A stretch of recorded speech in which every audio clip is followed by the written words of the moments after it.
ये कहानी ममता की है। बचपन से ही घर में ये एहसास दिलाकर पाला गया कि औरतों को बोलने का हक नहीं है। अरे ममता, जरा जल्दी जल्दी हाथ चलाओ। रोज ऑफिस में देर पहुंचता हूँ तुम्हारे कारण। लेकिन आपका सारा खाना पैक और तैयार भी है। अरे जबान जितनी चलाती हो उतना अगर हाथ चलाती ना तो शायद घर को अच्छे से मैनेज कर पाती। क्या मतलब है? क्या नहीं मिला आपको? मोजे मोजे कौन देगा? ममता भागकर पति को मोजे देती है। वो हर किसी का ख्याल रखती, लेकिन उसके घर में रोज का रोना लगा रहता। अरे माँ, आज स्कूल में टीचर ने मुझे फीस के लिए डांटा। माँ, मुझे अच्छा नहीं लगता कि स्कूल में फीस के पैसों के लिए मुझे कोई भी बात सुनाए। अरे पर बेटा, ये तो पापा करते हैं ना, सारा ऑनलाइन। मुझे तो इसकी जानकारी भी नहीं है। हाँ हाँ, बना लो बच्चों के सामने मुझे बुरा। अरे करता तो मैं ही हूँ, माना, लेकिन मुझे कोई सपना थोड़ी ना आएगा कि बच्चों की फीस जमा करनी है। अरे बताओगी तो तुम ही ना। ममता की अब ये आदत में शुमार हो चुका था। वो हमेशा हर बात के लिए खुद को ही दोषी मानती। एक दिन वो पड़ोस की दोस्त से कहती है, समझ नहीं आता यार, मैं इतनी डम कैसे हो सकती हूँ। बात तो सही भी है ना। अब पति बेचारा नौकरी करे, पैसे कमाए, या फिर ये देखे कि बच्चों की फीस का वक्त है। क्या करूँ यार। पता नहीं, मेरे पति तो सारा काम खुद ही करते हैं। वो तो कहते हैं कि तुम थक जाती होगी, सारा दिन घर बाहर बच्चे। तो अच्छा, ऐसे भी पति होते हैं क्या? अरे क्या बात कर रही है? भाई साहब कभी तुझे किसी बात के लिए सुनाते नहीं? किसने कहा नहीं सुनाते? अरे ये पति चीज ही ऐसी होती है कि बिना पत्नी को सुनाए उन्हें चैन की नींद कहाँ आती है। तो तू भी परेशान रहती होगी कि कैसे, क्या, कब भूल गई। अरे वो तो मुझे बस इस बात के लिए ताना देते हैं कि मैं वक्त पर खाना क्यों नहीं खाती, या पार्लर जाकर अपनी साज सज्जा क्यों नहीं करवाती। पड़ोसन बोल ही रही होती है कि ममता के बेटे की आवाज आती है। अरे माँ, क्या हो गया? लग नहीं रहा कि आज आप मुझे पानी भी देगी। अरे कब से खाने के लिए वेट कर रहा हूँ। अरे यार, मैं चलती हूँ। बेटा खाने के लिए वेट कर रहा है, मैंने उसे खाना भी नहीं दिया। अरे 12वीं में पहुंच चुका है तुम्हारा बेटा, उसे बोलो खुद पानी लिया करे। मैंने तो अपने बच्चों को काम करना सिखाया है।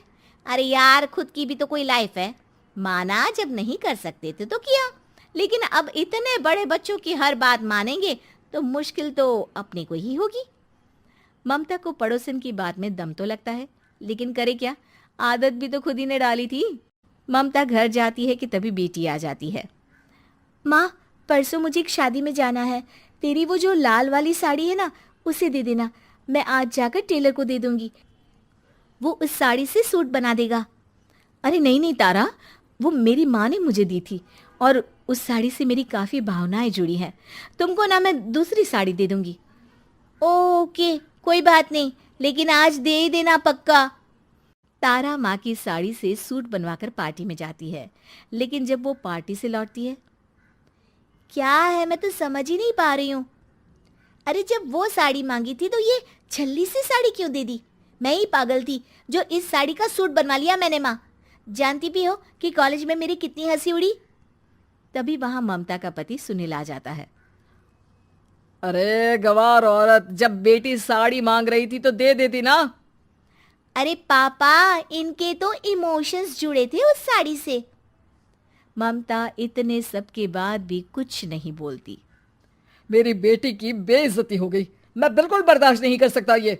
मैं नहीं चाहता कि मेरी बेटी से कोई भी ज्यादा सुंदर लगे पूरे कॉलेज में। जी, वो पढ़ने में तारा बिल्कुल अच्छी नहीं है, उसकी पढ़ाई पर आप ध्यान दीजिए ना। अच्छा, अब तुम मुझे बताओगी कि मुझे किस पर ध्यान देना और किस पर नहीं। रमेश जैसा ही ये वाक्य पूरा करता है, ममता की बेटी और पति उस पर जोर जोर से हंसते हैं। अरे ठीक है ना, पता ही नहीं चला कि कैसे वक्त इतना बीत गया। अरे कैसे पता चलेगा माँ, हम लोगों के पीछे जो तू बैताल की तरह चिपकी रहती थी, तुझे कैसे वक्त का पता चलता। ममता को पहले सास ससुर, फिर पति और बच्चों की तरफ से इस तरीके की बातें सुनकर उसका मन बहुत दुखी रहता था। एक दिन, सुनो ना, बहुत दिनों से कमर के नीचे बहुत दर्द रहता है। कल मैंने देखा तो एक फोड़ा था।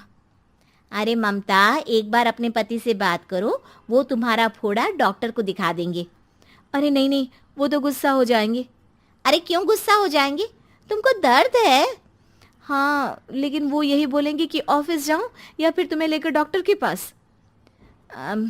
तो बेटे से ही बात कर ले। अरे वो तो मैं कर लूं, लेकिन फोड़ा है ऐसी जगह कि उसे बताते मुझे शर्म आएगी। लेकिन कुछ ना कुछ तो करना जरूरी है ना। ऐसे कब तक फोड़े के दर्द से तड़पती रहेगी? अब तो सोच रही हूँ कि इनसे बात कर ही लूं, वरना दर्द के मारे कहीं मर ना जाऊं। लेकिन शाम को, ममता, क्या किया तुमने आज? खाने के डिब्बे में कैसा खाना दिया था? दाल खराब हो गई थी। कब की थी? दाल तो मैंने सुबह ही बनाई थी, खराब कैसे हो गई? अच्छा सुनिए ना, मुझे कहना है कि अरे गरम दाल बंद करोगी तो ऐसा ही होगा ना। बेइज्जती हो गई सबके सामने मेरी। ऑफिस वालों ने ऐसा मजाक उड़ाया कि क्या बोलूं।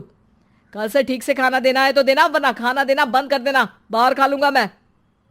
ममता, जो पति से अपनी परेशानी बताने वाली थी, वो अब ये सोचने लगती है कि कल से पति को खाने में क्या दे। अगले दिन ममता थकी थकी सी हालत में, आप लोगों के लिए नाश्ता बना दिया है, खाना बनाने की हिम्मत नहीं है आज तो।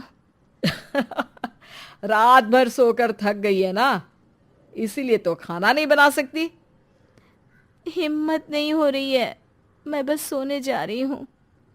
बस मैडम को सोने का बोल दो, फिर देखो कैसे सोती रहती है। माँ, फिर वही पराठा सब्जी। अरे हमारे साथ के दोस्त एक से बढ़कर एक नाश्ता खाना लेकर आते हैं, आप तो बस। सभी घर से निकल जाते हैं, लेकिन जब शाम को बेटा घर आता है तो घर में अंधेरा रहता है। बेटा लाइट जलाता है।